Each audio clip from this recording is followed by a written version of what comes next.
The most useful thing I ever learned about standing up for myself, I learned from two people who disagreed with each other for 30 years and never stopped being friends. If you just said yes to something you were dying to say no to, and now you're sitting there feeling invisible and a little ashamed, stay with me. Ruth Bader Ginsburg and Antonin Scalia sat on opposite ends of nearly every argument. They wrote fierce dissents against each other for decades. And off the bench, Scalia called her his best friend. Here's what that quietly proves. Disagreement and warmth are not enemies. You were taught they were.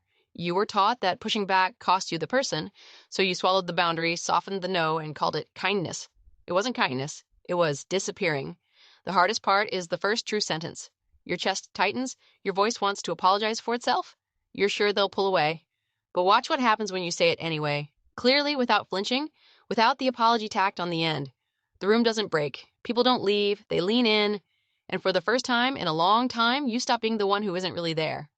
What Ginsburg and Scalia proved, without ever explaining it, warmth doesn't soften a limit, it's what makes one possible. Sherilyn Taylor spent a whole book tracing exactly how those two things live together, in The Power of Assertive Kindness. She redefines kindness as strategic strength and hands you the clear framework for speaking up without abandoning the warmth that makes you, you.